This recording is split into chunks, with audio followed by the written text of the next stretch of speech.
live. I always cough. Why do I always cough? It's very dark. Defending Elvis Presley. Fans want the truth. It's pitch black. Let's see if anyone's going to join us. So we're just in southwest UK. The name's Louis. We're called Defending Elvis Presley. Sorry, I need to clear my throat. My throat's a bit clogged up. So I've had a great day today. We've done some good lives today. We did the Memphis Mafia Princess, Chapter 2, which I found extremely interesting. The thing I did figure out was that Shirley Dew is obviously friends with with Priscilla. So you do have to bear in mind when you're reading that book, you do have to just bear that, how can I say it? Read the book knowing that she's friends with Priscilla, because I think that does affect the whole book. Now we're only up to chapter 3.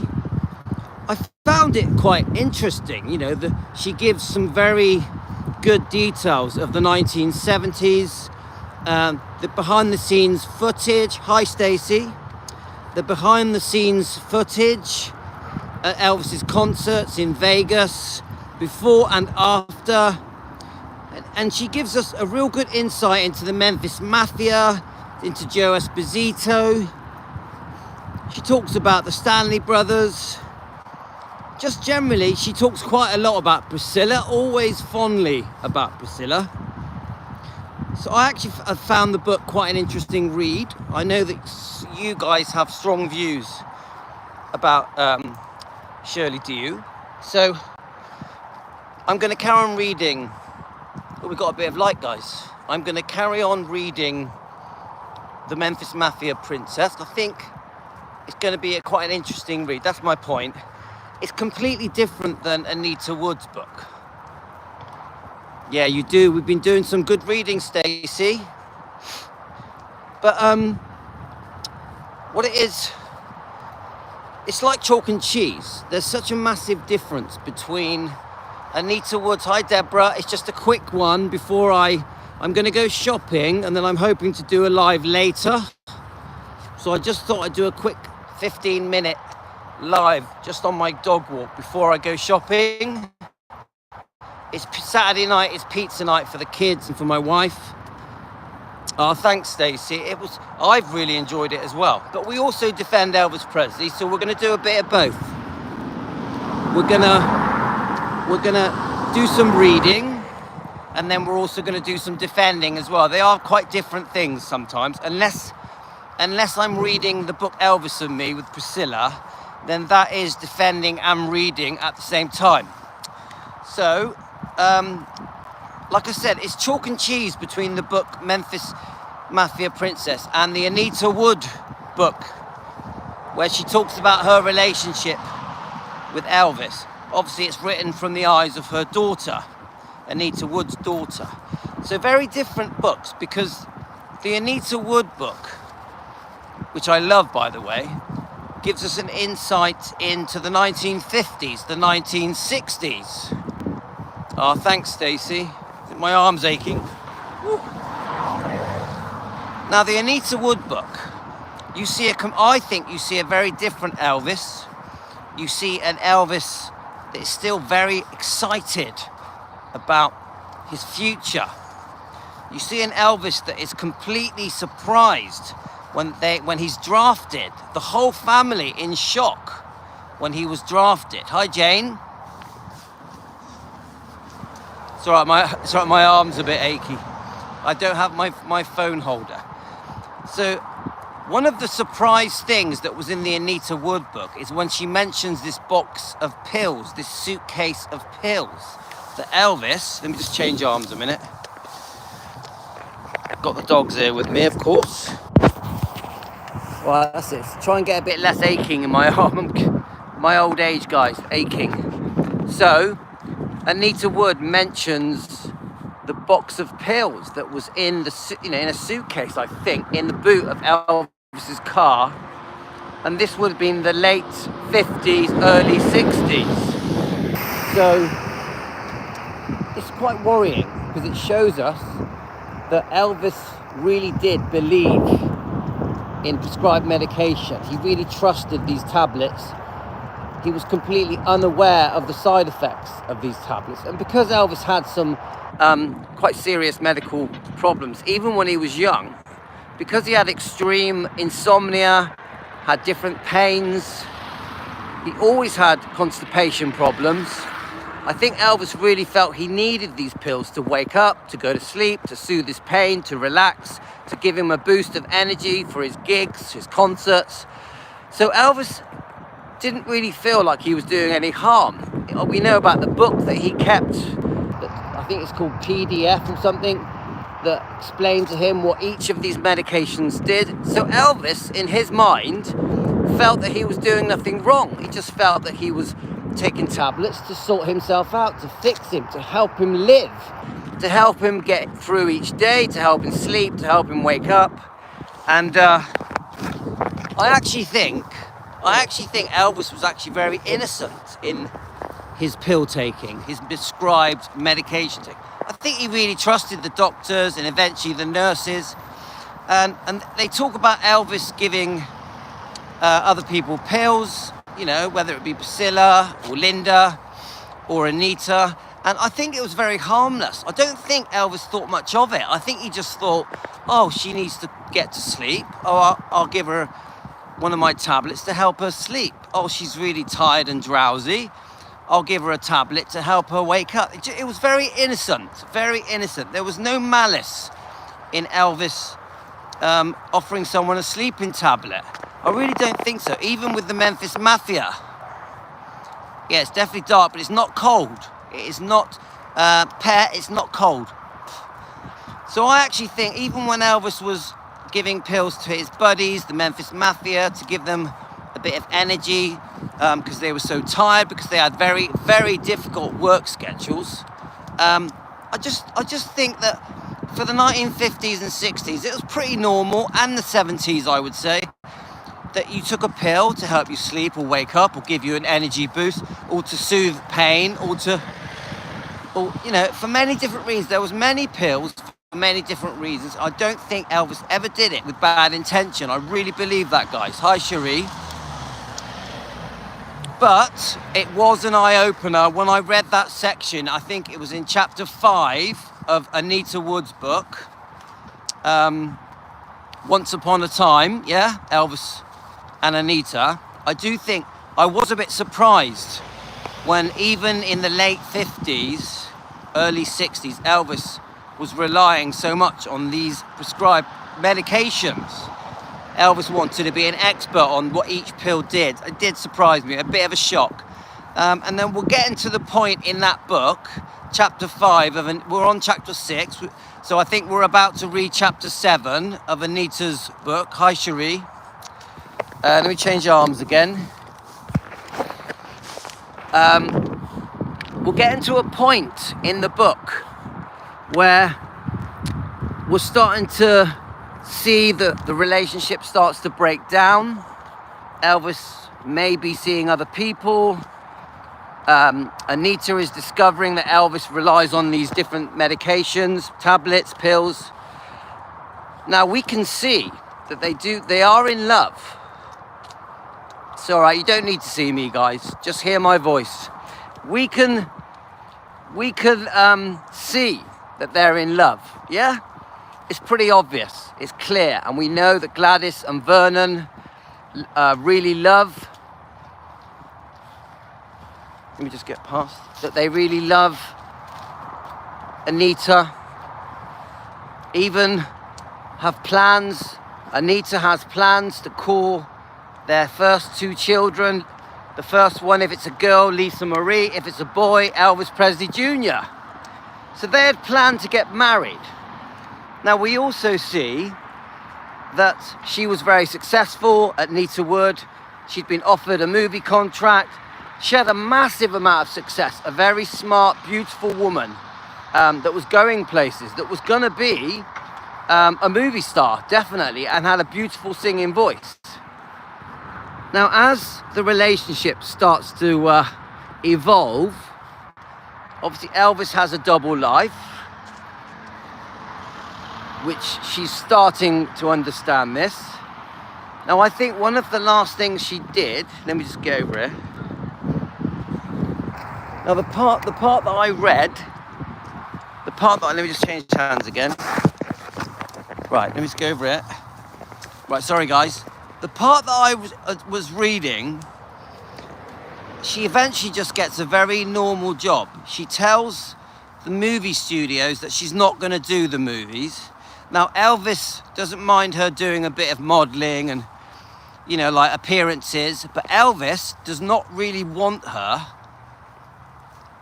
to become a movie star. Not because he's jealous of her, more that he thinks that the movie industry is a bad influence and could put her in awkward positions. And there was one where a man enters her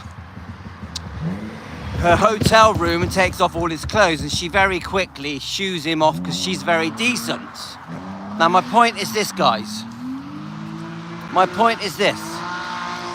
Oop, oh my God. Shit. So sorry, here's a car like really driving dangerously. Sorry, guys. Did you hear that? Did you hear that, guys? It's like really dangerous. But anyway, so I think there is a point where Anita Wood readies herself to get ready to show Elvis that she's ready for him, waiting for him. She's going to do what she needs to do to fit into the mold that Elvis preferred. So Elvis wanted a Southern girl at home that was going to look after the home, that he could marry and have children with, a decent girl that was honorable and trustworthy and loyal and innocent. So she even got a job, just a very simple job, and waited for Elvis. Now, the truth is, Elvis's career was still exploding. And then eventually we get the draft. Now, we all know about the draft, guys. That's where he meets Priscilla, but he has many other girlfriends as well. And Priscilla, I still say now, was not a girlfriend.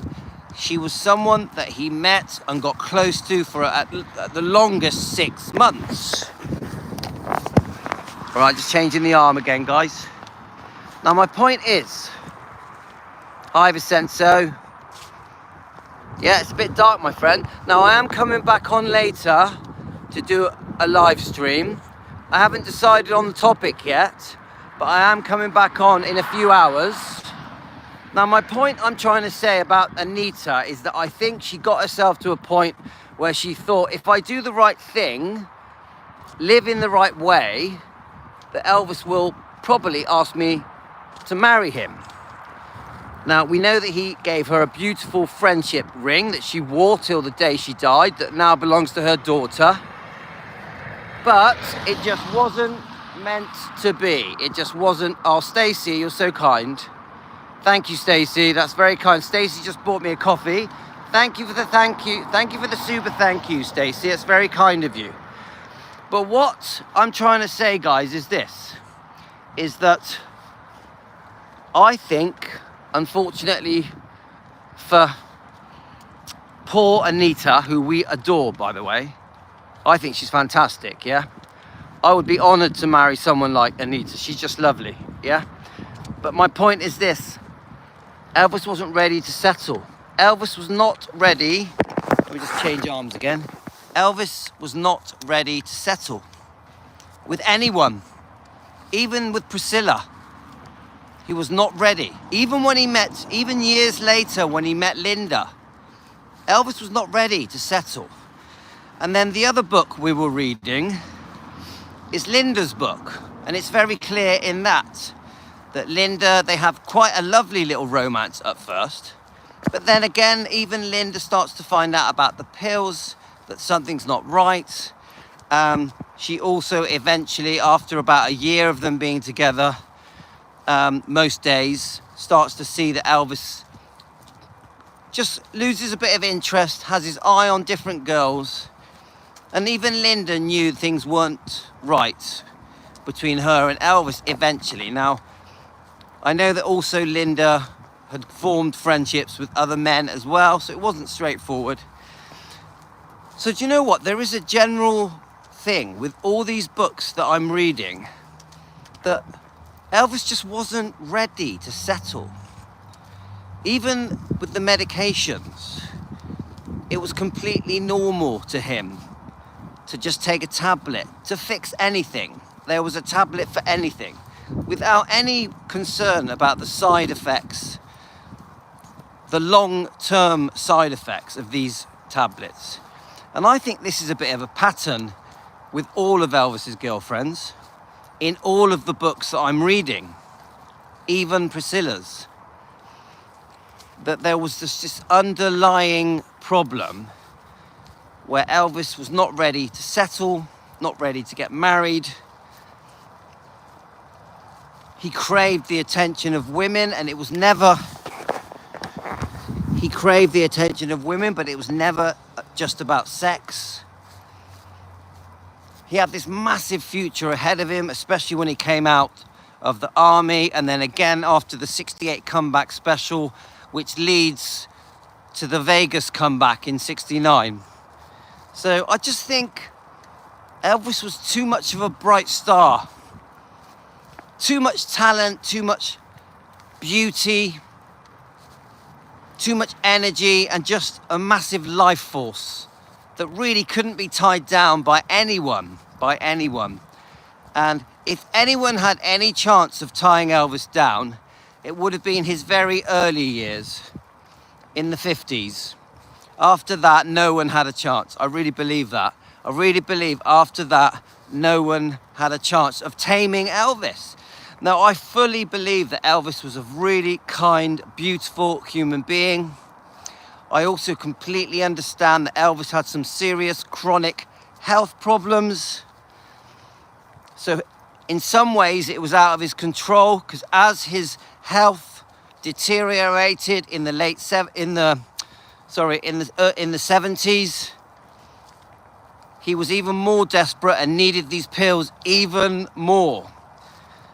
Even with the women, Elvis was always looking for love. It's pretty dark now, guys, isn't it? Do you want to see some Christmas decorations? Guys, I'm going to show you some Christmas decorations. Is that okay? So I just think a lot of what we read in all these books, it's a bit of a similar pattern. Right, guys, do you want to see some Christmas decorations? Are you ready? Let's have a look. Right, I'm just going to show you some. This is by my house. So anyway, guys, I will be coming back hopefully around 8 p.m. UK time to do a proper live. What do you reckon, guys? Can you see the Christmas decorations? Let's walk right up to it. Ooh, yes. Look at that. UK Christmas decorations. I'm going to get a bit nearer for you guys. Come on, let's go right up close. When it snows and the old man is snoring. Should we start singing Christmas carols? Walking in a winter wonderland.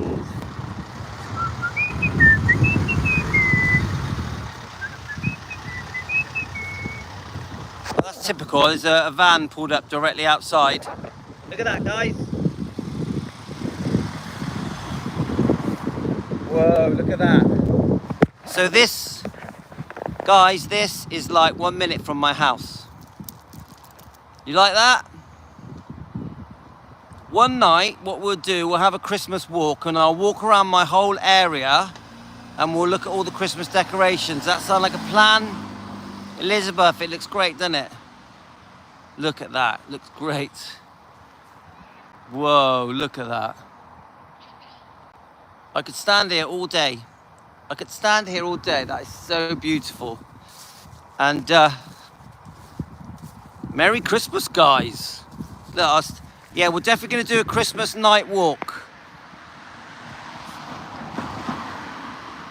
Love it. Absolutely love it.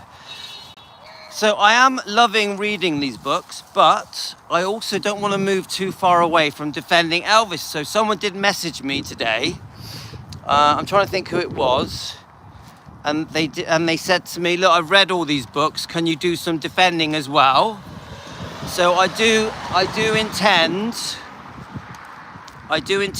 to carry on defending. I want to bring up Lisa Marie and carry on defending Lisa Marie because we want justice for Lisa Marie. So I do want to read another chapter of From Here to the Great Unknown, and then we'll do some more defending, guys. So message received loud and clear. I don't want to just read books. We're not just a book club. So we will also be defending. And I still need to read another chapter of the book Elvis and Me, which you guys know. You guys know that the book Elvis and Me, to me, is one of the best books I read for defending Elvis, because there's so many lies that can be brought up and exposed that were written, in my opinion, for entertainment purposes by Priscilla. So we're definitely going to read another chapter of Elvis and Me. I think we're on chapter 23.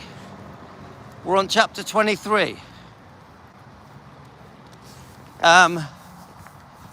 Vincenzo, no. Did you say, did I vote on BBC for my favourite Elvis song? No, but at the moment, my favourite Elvis song is definitely I Just Can't Help Believing. Should we sing it? I just can't help believing. That's all you get from me, guys. Hi, Chicky Blue. So just so you know, guys, I've had a brilliant day today. I've been out with the kids for ages, and the weather has gone much milder. I'm in real good spirit today, feeling really positive about life, really optimistic about everything. And I'm just in a really happy place today. So I want you guys to know that. And so I'm nearly home. I'm going to quickly zoom home, grab the car, go to Morrison's. Do you have a Morrison's where you live, guys? I know you're all around the world. Many of you in America and England, Australia. Do you have a Morrison's where you are? So I'm going to go there, get some pizzas for the family and some Coke and... Oh, it's dark again. Oh my God, the vampires are coming. The werewolves are coming. Better start running. Oh my God, they're going to get me. Quick. Not really. Let's some more decorations. It's looking good. Brilliant. Really good. Oh yeah, all right. Ah, love it, love it. Thank you. Ah, we got to have it for the kids, innit? Yeah, they love it. Of course. So that's the neighbours there, putting up the decorations. Just, it's all right, I'm still alive. There's no vampires, no werewolves. At least I don't think so. People used to call me a werewolf, but I'm all right now. So we could have bats around, couldn't we? Vampire bats. It is so dark. Wish me luck, guys. Wish me luck. Will I make it home? I've got about 60 seconds before I get swooped on by a... What do you reckon, guys? It's pretty spooky. Do you remember those scary movies in the 60s and 70s? The werewolf ones, you know, with the...